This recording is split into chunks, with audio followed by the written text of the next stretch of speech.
Espero que seja tudo ótimo quanto vocês, quanto eu estou muito entusiasmado mesmo. Quem aí está despertando o teu gigante interior aí, Foco Control? Cadê? Todo mundo mostra o livro aí. Não chegou Cadê, ainda. cadê? Isso, Nabil, Dom Fernando, Perlinha, Rodrigo Melo. Quem mais que eu não vi ainda? Marcelão mostrando aí o online. Ok. Doutor Veloso, Luigi, Licea. Ótimo. Maravilha. Se eu não falei alguém que mostrou, perdão, muita gente acá. Então vamos lá. Vou dar início, vou colocar todo mundo aqui no mute aqui. Pronto. Então, let's go. Vamos começar falando um pouquinho do livro então, galerinha? Pode ser? Então vamos aí. Capítulo 3. Muito bom esse capítulo, né? Um dos capítulos, acho que, mais fortes do livro, falando sobre a força que molda a nossa vida, né? Bom, uma coisa é clara para mim. Os seres humanos não são criaturas aleatórias. Há uma força por trás de todo o comportamento humano. E essa força age sobre cada faceta de nossa vida, de nossos relacionamentos, finanças, nossos corpos, nossos cérebros, né? Que é a força da dor e do prazer. Tudo que você e eu fazemos ou se deve à nossa necessidade de evitar a dor ou ao nosso desejo de obter prazer. And nothing else matters. Né? Com frequência, ouço as pessoas falarem sobre mudanças que desejam fazer em sua vida, mas não conseguem obrigar-se a ir até o fim. Sentem-se frustradas, arrasadas, furiosas consigo mesmo, porque sabem que precisam agir, mas não conseguem. Sabe, às vezes as pessoas sabem que precisa perder peso, mas vai lá, não faz o que tem que ser feito. E sabe o que precisa ser feito. Sabe o que precisa ser feito para aumentar as vendas e às vezes por algum motivo não faz aquilo que precisa ser feito, não faz os convites, ou não fala com as pessoas, ou não faz os números que se propôs a fazer. Então, por que as pessoas não viram presidente? Por que as pessoas não ficam com o corpo do jeito que tem que ser? Não é porque não sabem. Sim ou não? Não tem nada a ver com saber ou não saber o que tem que ser feito. Todo mundo que está aqui dentro desse grupo de foco sabe o que precisa ser feito para preencher lá a planilha do grupo de foco, né? E o Anthony Robbins está falando é muito simples, porque nós às vezes tentamos mudar o nosso comportamento, que é o efeito, em vez de lidar com a causa que está por trás, com a raiz do problema, aquilo que está realmente causando a situação. E o maneiro, o massa, o top desse livro é que ele vai ensinar a gente a mudar, não não o fruto, mas simplesmente a semente, a raiz, para que a gente garanta que a gente vai ter o resultado desejado para todo mundo aqui, ok? Então, afinal, o que é procrastinação? É quando você sabe o que deveria fazer alguma coisa, mas ainda assim não faz. Caraca, velho. Porque se a gente sabe o que tem que ser feito e a gente ainda não faz, por que não? A resposta é simples, diz aqui o Dr. Robbins. Em algum nível, você acredita que agir naquele momento será mais doloroso que adiar. Parece que deixar de obter aquele prazer com a comida, aparentemente, na nossa cabeça, vai ser mais doloroso do que adiar. Ir lá fazer os convites, parece que vai ser mais doloroso do que adiar, momentaneamente. Ir lá falar com as pessoas, fazer os números da rede social, o desafio, parece que vai ser mais doloroso do que adiar. No entanto, você já passou pela experiência de adiar uma coisa por tanto tempo que, de repente, sente-se pressionado para fazê-la de uma vez por todas? Alguém já passou por esse momento alguma vez? Please, raise up your hands. O que aconteceu? Você mudou sua associação com prazer e a dor. De repente, não agir torna-se mais doloroso do que fazer o que se deve. E esse é o tipo de coisa que ocorre com a maioria de nós quando vai chegando a data de entrega dos formulários de imposto de renda. Ou às vezes quando a pessoa é diagnosticado, né, o médico fala e fala assim, pera, tu vai morrer se você não mudar. E às vezes quando a pessoa, quando essa dor, né, de ficar procrastinando fica maior do que ele acredita que é a dor, é que chega o dia da mudança, né? É que o cara realmente não consegue mais ficar prorrogando, né, procrastinando. Uma coisa legal aqui, uma frase que eu coloquei aqui, o homem sofre antes de ser necessário. Não, o homem que sofre antes de ser necessário, sofre mais que o necessário, que é o famoso se preocupar. Preocupar, ele está se ocupando antes do devido. E pensa num cara que era mestre em se preocupar. Eu passava o dia inteiro me preocupando com coisas que eu não tinha o menor controle. E a gente só vai perdendo energia com isso, perdendo, enfim, coisas que não resolve ainda. Igual uma vez a gente viu naquele acho que é o vídeo do filtro solar, falando que se preocupar é a mesma coisa que tentar resolver um problema de álgebra mascando chicletes, né? Aparentemente não tem muita valia para resolver um problema de álgebra, mascar um chiclete. Mas mesmo assim, muitos de nós às vezes ficam se preocupando com as coisas, não é verdade? Outra frase que eu sublinhei aqui também, o grande sucesso é aprender como usar a dor e o prazer, em vez de deixar para que usem você. Se fizer isso, estará no controle de sua vida. Se não fizer, é a vida quem vai controlar você. Anthony Robbins. Ele está indo, é impressionante como ele simplifica tudo só com dor e prazer. E parece que tem muito mais coisa do que isso. E a verdade é que não, né? É que a única coisa que nós temos que fazer é aprender a lidar com isso. Por que as pessoas podem experimentar dor e mesmo assim não mudar? Né? Porque, por exemplo, quando eu estava com 114 quilos acima do peso, cara, vai falar que eu olhava no espelho e ficava felizão. Não, nada de felizão. Aquilo causava dor. Quando eu ia chegar a véspera, às vezes, de... quem lembra, a gente lançava o Cruzeiro e usava aquela fantasia do comandante. Quem se lembra? Quem aqui é da velha guarda, levanta a mão. Já viu alguma vez com a fantasia do comandante? Levanta a mão. Aqui, Perli, Almir, Veloso, Luigi. Então, teve uma vez que a gente foi lançar, porque lançava uma vez por ano, né? Aí teve uma vez que ia lançar de novo, fui botar a birosca e só entrou o capacete lá, o cap, sei lá como é que chama aquele negócio. Caraca, velho. Pensa num trem que é ruim. Mas mesmo passando aquela dor, chegava no próximo ano, a única diferença é que eu nem levava mais para tentar usar, porque eu já sabia que não ia dar certo. Né? Então, por que às vezes as pessoas experimentam dor e não mudam? Por que às vezes, quando eu estava lá começando o meu negócio, eu estava sem dinheiro nenhum e aquilo me trazia dor? Pela primeira vez na minha vida, eu tive um cheque sem fundo e aquilo me trouxe uma dor muito forte, porque meu pai pegava muito pesado com relação a isso. E por que eu não mudava? Por que eu não fazia os números que tinham que ser feitos? Por que eu não sabia exatamente, não fazia aquilo que eu sabia que tinha que ser feito? Eu podia simplesmente falar para as pessoas que eu não fazia porque eu não sabia, mas isso era uma desculpa que eu estaria dando, porque eu sabia exatamente o que eu tinha que fazer. Eu sabia exatamente o que eu tinha que fazer para perder peso, eu sabia exatamente o que eu tinha que fazer para sair daquela situação financeira. E o Anthony Robbins fala que o motivo é o seguinte, é que não experimentaram dor suficiente ainda. Não atingiram o que chamo de limiar emocional. Se você já esteve envolvido num relacionamento destrutivo e acabou tomando a decisão de usar seu poder pessoal, agir e mudar sua vida, provavelmente foi porque atingiu um nível de dor que considerou como seu limite.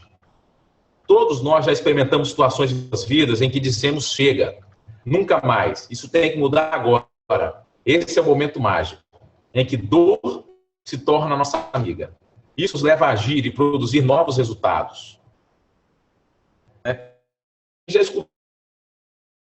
do dia que eu falei que foi o dia demais. O dia que mudou minha vida, o dia que eu parei para escrever minha lista num caderninho de capa dura verde. Alguém já escutou essa parte de eu contando essa história alguma vez? Levanta a mão quem já escutou alguma vez eu contando. Aquilo foi esse momento que o Anthony Robbins estava dizendo para mim, que foi a junção daquilo tudo, chegou um dia, né, em que eu tinha que sair de cima do prego. Eu já estava chorando já, o prego começou a doer pra caramba, né? E aí, por exemplo, digamos que você esteja no intervalo para o almoço e passe por um parque onde uma orquestra esteja tocando uma sintonia de Beethoven. Você vai parar para escutar? Depende. Antes de mais nada, o que significa, o que você associa à música clássica? Que tem gente que associa a música clássica à dor. Ele quer fugir da música clássica, ele quer andar mais rápido, inclusive. Não é verdade? Algumas pessoas, pelo contrário, deixariam tudo de lado para poder ouvir os maravilhosos acordes da heróica. Para elas, Beethoven é puro prazer. Para outras, contudo, ouvir qualquer tipo de música clássica é tão excitante quando ficar observando tinta secar. Para elas, ouvir música clássica equivale a sofrer, de modo que se apressam ao passar pelo parque e voltam ao trabalho. Mas algumas pessoas, mesmo que gostem de música clássica, também não parariam. Que o sofrimento causado pelo atraso no trabalho talvez não suplantasse, não seja maior do que o prazer de ouvir as melodias familiares. Ou talvez acreditem que parar e desfrutar a música no meio da tarde é desperdiçar um tempo precioso. E a dor de fazer algo frívolo é inadequado. É maior que o prazer que a música poderia dar. Então, cada dia de nossa vida é cheio dessas negociações psíquicas. Estamos constantemente pesando as ações que nos propomos e o impacto que terão sobre nós. Na minha opinião, esse é um dos parágrafos mais importantes do livro. Porque é o que nós significa, é o tamanho do prazer e da dor que a gente significa. Nada, na verdade, é. Todas as coisas somos nós que damos valor para elas. Não é verdade? As coisas têm a importância que nós damos para elas. A mesma coisa pode ter importância completamente diferente para todos nós que estamos aqui dentro, dependendo do tanto que nós damos importância para ela. E é isso o que vale tudo. É o que no CD do Mentalidade, Eduardo Salazar falava sobre as gavetas, sobre qual que é o peso que a gente dava para cada uma delas. O que vem impulsionando Donald Trump em sua vida? Pelo que revelou em diversas entrevistas, a maior dor de sua vida é ser segundo em qualquer coisa. Para ele, sinônimo de fracasso ser segundo lugar. Na verdade, sua maior motivação de realização deriva da sua compulsão para evitar essa dor. Trata-se de um motivador muito mais poderoso que seu desejo de ganhar prazer. Por contraste, olha só a Madre Teresa. Aqui está uma mulher que se importava tão profundamente que quando via outras pessoas sofrendo, ela também sofria. Quando agiu para ajudar aquela gente, descobriu que a dor que sentia desaparecia com a dor deles. Para a maioria de nós, pode parecer um exagero comparar a sublime humildade de Madre Teresa com o materialismo de Donald Trump. Mas é importante lembrar que essas duas pessoas moldaram seus destinos baseando-os naquilo a que ligaram a sua dor e o seu prazer. Tudo aquilo que nós ligamos, mas nós ligamos quem? Nós, foi um bebezinho que ligamos? Não, nós vamos ligando de acordo com os nossos pais, de acordo com os nossos amigos de infância, de acordo com os nossos heróis naquela época, quem a gente falava que era herói, e a gente foi significando as coisas em nossa vida. O que significava dor? O que significava prazer? E a partir daí, isso foi moldando a nossa vida.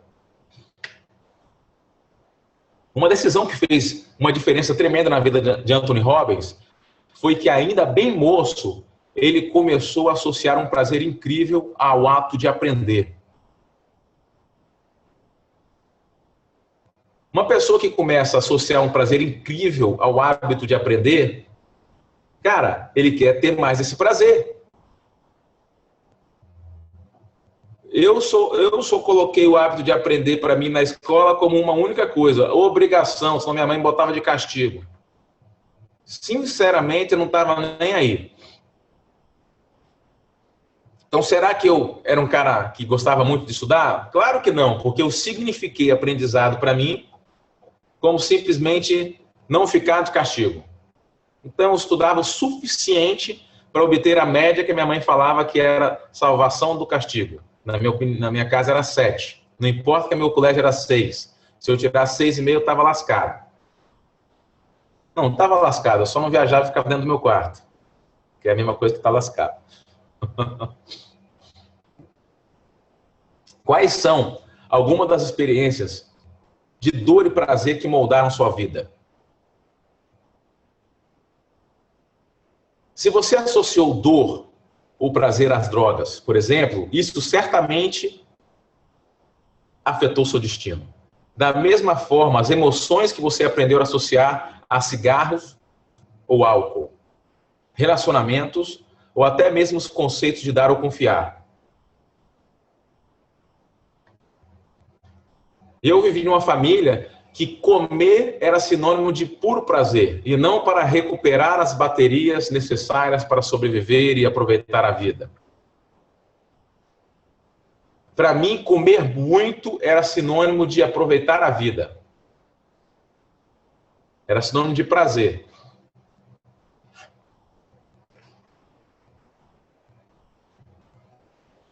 E para você? Como é que foi isso? E agora, somos os únicos seres do planeta que levam vidas interiores tão ricas que não são os eventos que mais importam para nós. Em vez disso, é a maneira como interpretamos esses eventos que vai determinar como pensamos a respeito de nós mesmos e como agiremos no futuro. Nenhum outro ser vivo é capaz, pelo menos aqui no planeta Terra, de fazer essa significação das coisas. Se não somos capazes de orientar associações para a dor e prazer, nós não vivemos melhor do que animais ou máquinas, sempre reagindo aos fatores externos, permitindo que tudo que vem a seguir determine o rumo e a qualidade de nossa vida. O nosso comportamento, tanto consciente quanto inconsciente, ele foi influenciado pela dor e pelo prazer de inúmeras fontes, companheiros de infância, mãe e pai, professores, treinadores esportivos, heróis dos cinemas e da televisão, e a lista continua, que foram formando as nossas crenças, aquilo do iceberg que está por baixo da superfície, que a gente não consegue ver, que é gigantescamente maior do que aquilo que está para cima do nível do mar. Nosso comportamento é guiado pela reação instintiva à dor e ao prazer, não pelo cálculo intelectual. Em termos intelectuais, podemos acreditar que comer chocolate é ruim para nós. Apesar disso, continuamos a comer. Por quê? Porque não somos guiados tanto pelo que sabemos intelectualmente, mas sim pela maneira como aprendemos a associar a dor e o prazer no sistema nervoso. São as neuroassociações, associações que estabelecemos nos sistemas nervosos que determinam o que vamos fazer. Embora a gente prefira acreditar que é o intelecto que nos guia, são as nossas emoções. Nós somos seres emocionais. As sensações que vinculamos aos pensamentos que realmente nos guiam. Nós somos seres emocionais, nós tomamos decisões guiadas por emoções e não por decisões de lógica.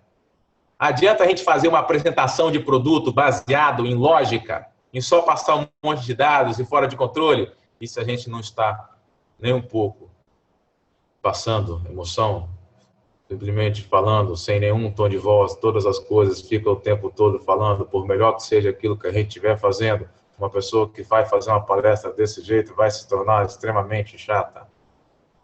Sim ou não? Nosso negócio é um negócio de emoção.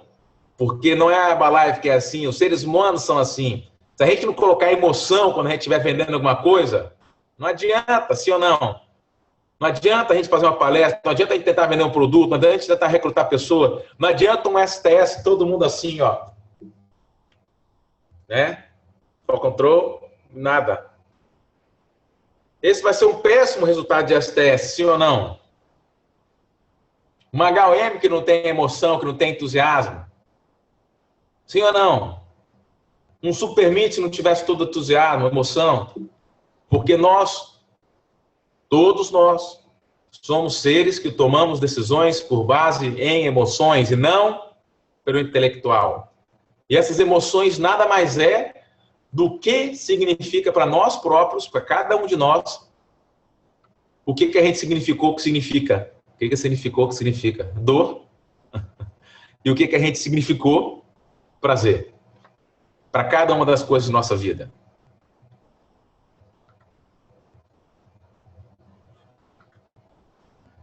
Por algum tempo, mantemos uma dieta.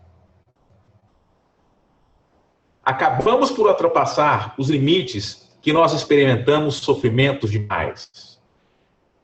Resolvemos o problema no momento, mas se não eliminarmos a causa do problema, é certo que vai ressurgir. Em última análise, porque uma mudança, para que ela seja permanente, devemos vincular a dor ao comportamento antigo. A dor ao comportamento antigo. E o prazer ao novo comportamento. No dia que a gente estiver comendo uma folha de alface e ficar assim, ó, caraca, eu sou o cara. No dia que a gente estiver tomando um shake no café da manhã num hotel 5 estrelas e falar, olhar pra gente e falar, eu sou muito bom. E ficar feliz por isso é que a gente conseguiu inverter a chave. Porque se a gente não inverter essa chave de dor e prazer, a gente pode chegar um dia onde nós estamos precisando de prazer. Vamos supor que passou um dia que a gente estava muito triste, que a gente teve uma semana muito difícil, que a gente trabalhou demais. Como a gente trabalhou demais, como a gente obtemos os resultados, a gente vai falar assim, eu mereço. Eu mereço prazer. Só hoje eu vou lá e vou comer. Mas por quê? Porque eu não tinha invertido, a gente não inverteu a chave de aquilo é prazer. Enquanto a gente achar que aquilo é prazer, mais cedo ou mais tarde vai chegar um dia e que a gente vai precisar de prazer. Enquanto eu achar que prazer, ou que é dor fazer convite, vai chegar um dia que eu estou precisando de carinho, que eu estou me sentindo mal. E aí eu não vou fazer o que eu tenho que fazer, não vou fazer os convites. Por quê? Porque eu coloquei aquilo como dor. Então não adianta. Não adianta a gente saber o que tem que fazer. O que adianta é a gente conseguir mudar o switch do que nós significamos dor e o que nós significamos prazer. Enquanto nós não fizermos isso, o problema vai ressurgir. Faz sentido isso, galera? Levanta a mão para quem faz sentido. Massa. Então, para que essa mudança perdure, temos que vincular a dor a comer esses alimentos gordurosos, a fim de não mais o desejarmos. E prazer ao ingerir mais dos alimentos que nos nutrem. As pessoas em boa forma física e saudáveis, nada é tão saboroso quanto se sentirem magras. E adoram os alimentos que são nutritivos.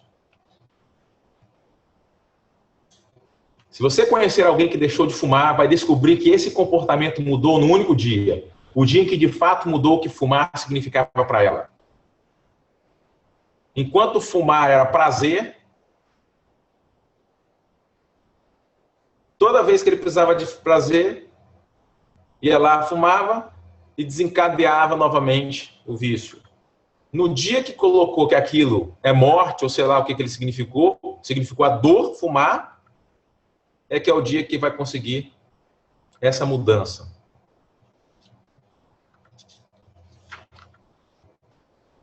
E para terminar, os anúncios negativos atingem o alvo mais depressa. As pessoas tendem a prestar mais atenção a esse tipo de propaganda. É por isso que quando a gente vai fazer uma apresentação de produto, lembra daquela época que a gente fazia a pergunta, por que você gostaria de perder peso? E tentava descobrir o porquê profundamente. Pintava um quadro negro. Por que a melhor apresentação de produto é aquela que você pinta um quadro negro? Por que a melhor apresentação de negócio é a mesma coisa? Pinta um quadro negro. Se a pessoa não começar a fazer um negócio, não procurar uma renda, um plano B na vida dela. Porque aí você chama a atenção da pessoa. É muito mais fácil de ser extremamente efetivo dessa forma. Pintar um quadro negro antes. E não só ficar dando os benefícios. Pinta o quadro negro antes. E aqui uma das partes que eu marquei a setinha mais fora de controle, que eu sou assim, eu vou lá, sublinho o que é importante. Eu sublinho assim muito forte o que é mais importante. Boto uma seta do que é muito importante. Encho de seta e fora de controle, asterisco, fora de controle, né? Aquilo que realmente eu tenho que parar para prestar atenção. Se queremos assumir o controle da nossa vida, devemos aprender a fazer propaganda em nossa mente. Basta vincular a dor aos comportamentos que queremos suspender. Em tamanho nível de intensidade emocional que nem mesmo vamos considerar esses comportamentos. E como é que faz isso? Praticando.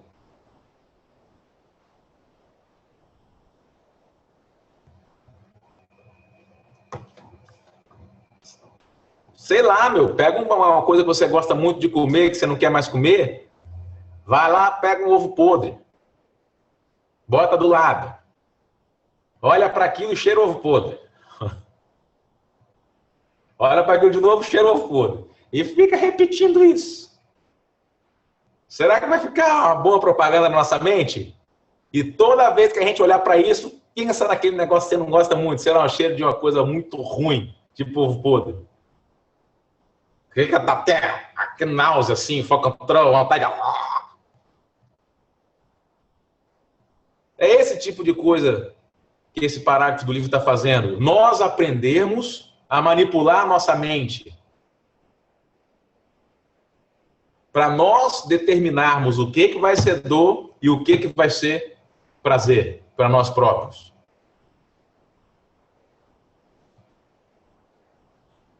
Então, qual que é o primeiro passo para criar uma mudança? O primeiro passo é simplesmente ficar consciente do poder que a dor e o prazer exercem sobre cada decisão.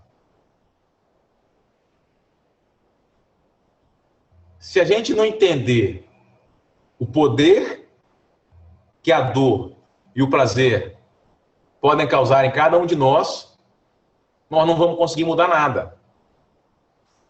Primeiro é entender isso. Para quem aqui ficou extremamente claro isso? Levanta a mão, por favor. Extremamente claro.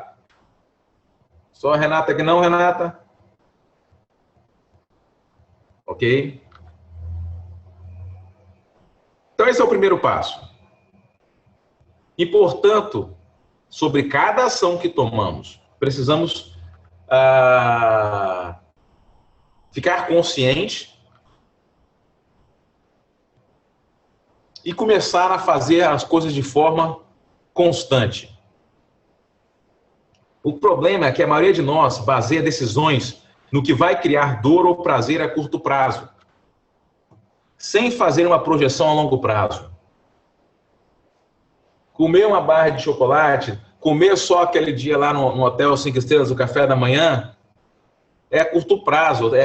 Esse prazer está ao meu alcance agora. E a dor de deixar de comer aquilo que está morrendo de vontade de comer é um prazer, é uma dor agora. Então, nós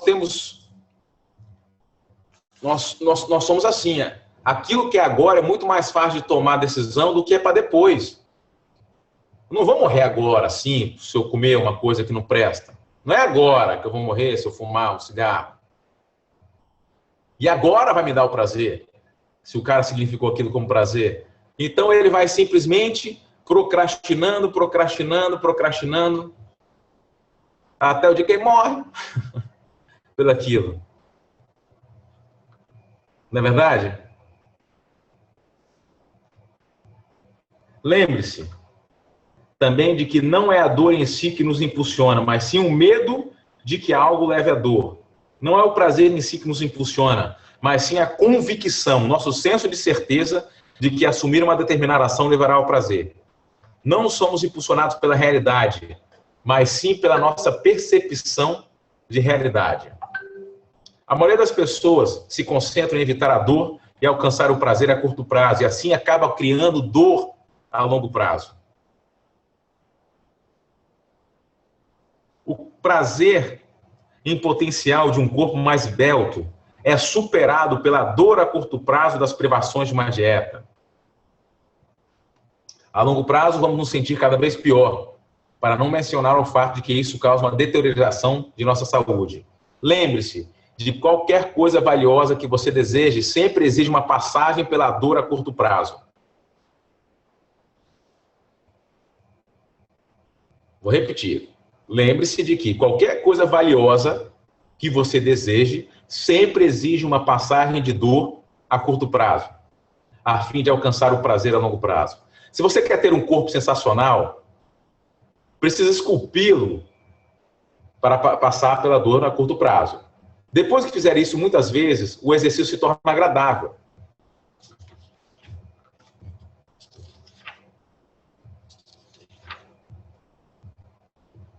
Então vamos lá.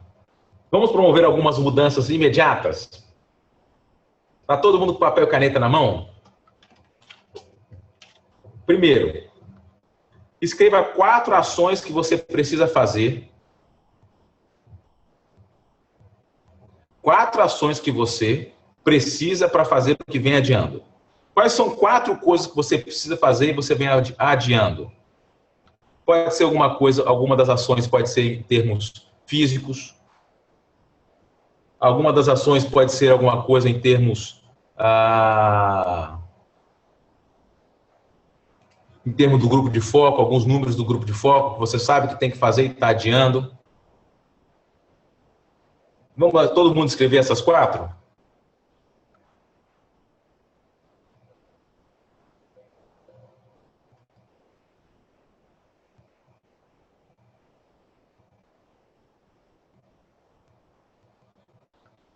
Quatro ações.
Pronto.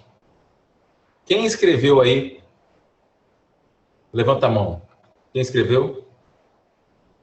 Quem não escreveu ainda?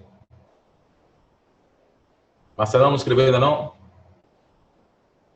Mas quem não escreveu ainda? Quem não escreveu ainda, vamos escrever?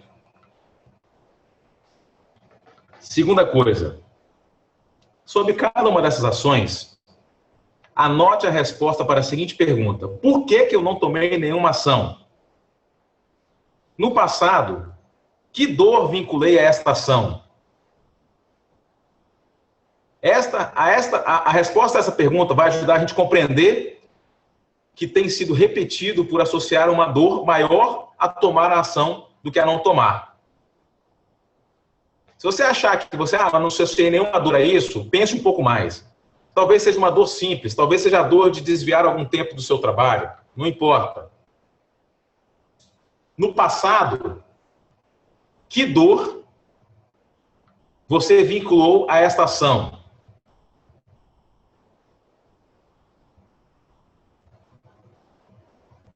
Por exemplo, vamos supor que você fazer a quantidade de convites propus. Tá, se você não está fazendo isso por algum motivo, por alguma dor que você vinculou a fazer convite, qual foi essa dor que você vinculou a fazer convite? Você vinculou a dor de que pode parecer não fashion fazer convite, a dor de parecer ridículo, a dor, sei lá, qual foi a dor que você colocou a cada uma dessas 4 coisas? Vamos supor, chegar no peso ideal. Por quê? Qual foi a dor que você colocou a chegar no peso ideal?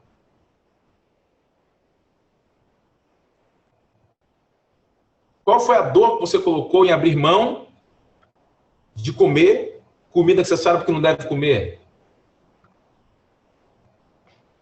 Então vamos lá.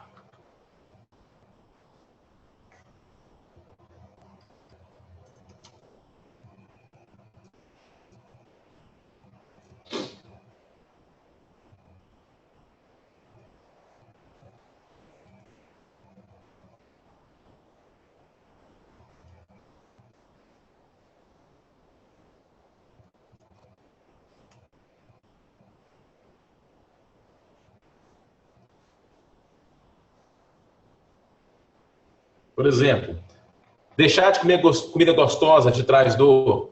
Passar à vontade.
Pronto? Terceiro ponto. Anote todo o prazer que experimentou no passado por entregar-se a esse padrão negativo. Qual foi o prazer de fazer essa coisa negativa, ou de deixar de fazer aquilo que você quer fazer? Qual foi o prazer, por exemplo? Qual foi o prazer de comer aquilo que não deve, a quantidade daquilo que não deve? Qual foi o prazer?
Fechou, galera?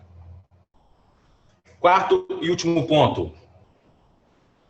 Anote o que lhe custará a longo prazo. O que lhe custará não mudar agora. Seja honesto com você mesmo. O que vai lhe custar a longo prazo, nos próximos 2, 3, 4, 5 anos? O que vai lhe custar em termos emocionais? Escreve. A gente precisa de colocar o que vai custar em termos emocionais. Não mudar.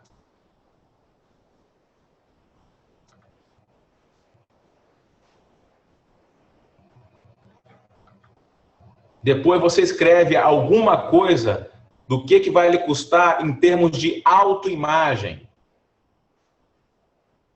Como é que você vai enxergar você mesmo se você não mudar isso?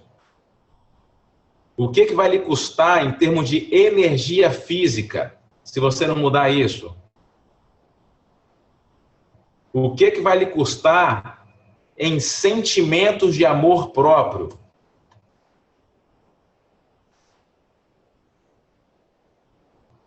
O que vai lhe custar financeiramente?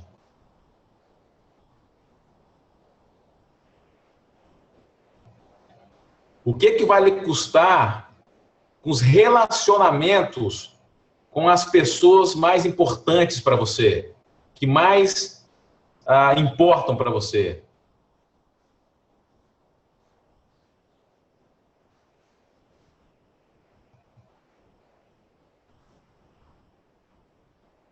Como isso faz você se sentir?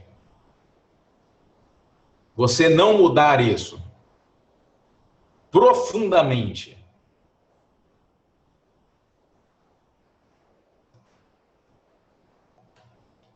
Não se limita a dizer, vai me custar dinheiro, eu vou engordar. Não é o suficiente. Somos impulsionados por nossas emoções. Então, projete as associações e tenha a dor como a sua amiga agora. Use a dor para te ajudar.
Por exemplo, você pode colocar que não fazer isso vai ser um péssimo exemplo para os filhos.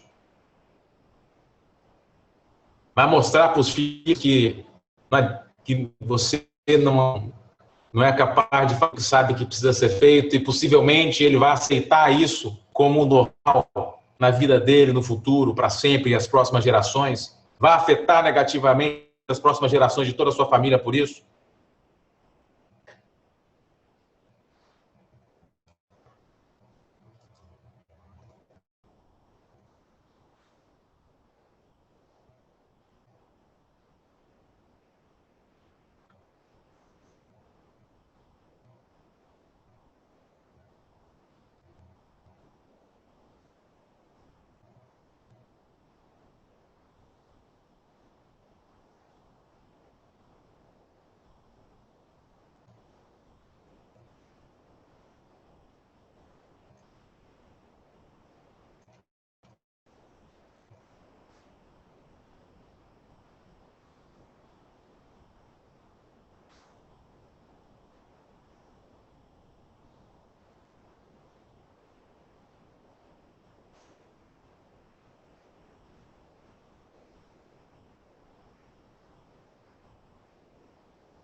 Fechou, galera? Quem fechou, dá um okzinho, por favor. Top. Passo final. É escrever todo o prazer que obterá ao tomar cada uma dessas ações imediatamente. Quais são os prazeres? Faça uma lista enorme que o impulsione emocionalmente, que o deixe na maior animação, foco control, entusiasmado, cuspindo fogo. Sei lá, vai ganhar o sentimento de estar, de fato, no controle da sua vida, de saber que está no comando, vai ganhar um novo nível de autoconfiança, ganhará vitalidade física e de saúde, vai ser capaz de fortalecer todos os seus relacionamentos. O que você vai setar de exemplo para os seus filhos, sua família, sua mãe? Como a sua vida vai ficar melhor sobre todos esses aspectos? E ao longo dos próximos 2, 3, 4, 5 anos, ao efetuar cada uma dessas ações, vai realizar seus sonhos? Quais são todos esses impactos positivos, tanto no presente quanto a longo prazo?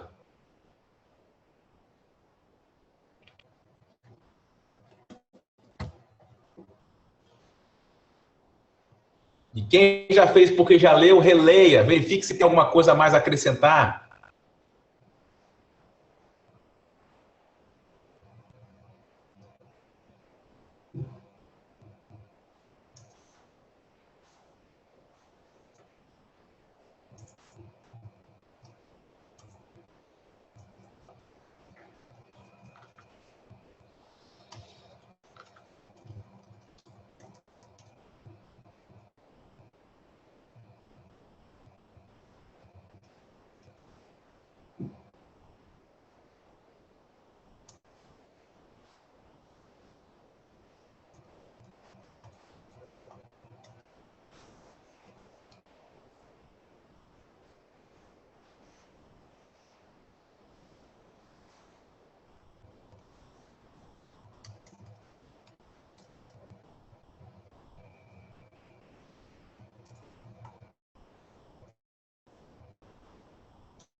O que você vai poder proporcionar para sua família realizando cada uma dessas coisas? O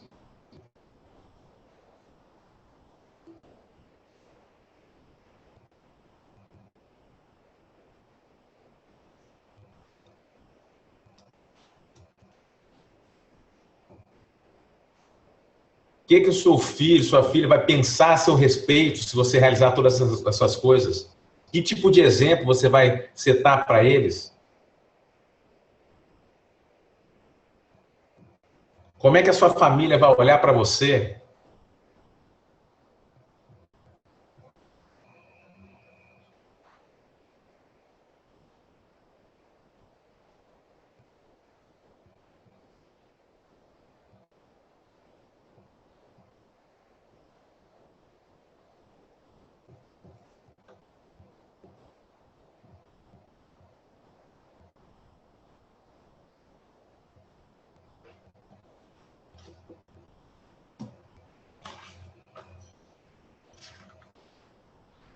Qual é todo o prazer que vai obter por tomar cada uma dessas ações imediatamente?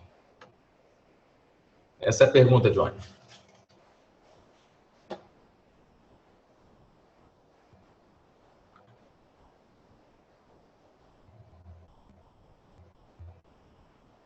Galera, eu resolvi dedicar essa chamada do grupo de foco todinha para esse capítulo, porque eu acho que esse é um dos capítulos mais mais profundos, mais importantes.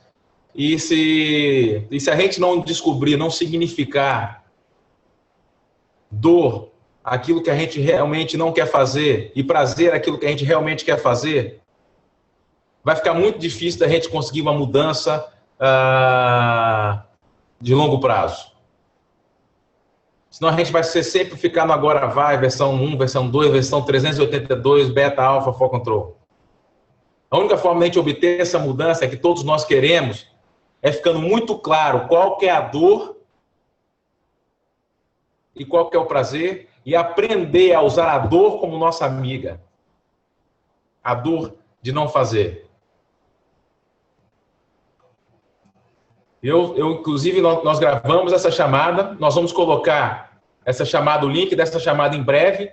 Eu sugiro todo mundo a rever essa chamada mais uma vez, porque essa chamada ela é para mexer na raiz, e se a gente conseguir mexer na raiz, a gente vai conseguir ver os frutos que nós estamos querendo. E nós vamos começar a ter semanas onde todos nós vamos fazer tudo aquilo que tem que ser feito, e fazendo a cada semana tudo aquilo que tem que ser feito, nós vamos começar a mudar de PIN pelo menos uma vez por ano dentro desse negócio. Se mudar de PIN pelo menos uma vez por ano, sabe o que vai acontecer? Independente de qual que é seu PIN? Tem noção como é que vai ser? Você fica entusiasmado quando você pensa no seu futuro? Eu fico animadaço, velho. Nós estamos apenas começando. Ok? Bom, na próxima chamada, continuar preenchendo a planilha de grupo de foco, e nós vamos ler o capítulo 4, ok? Na versão que eu tenho aqui do livro, o capítulo 4 vai da página 87 até a página 128, ok? Enfim, 5 páginas por dia. Eu acho que dá. Meu filho lê 10 páginas por dia desde os 12 anos de idade. Acho que a gente consegue ler 5. Ok? Pra cima, galera. Tropa de elite.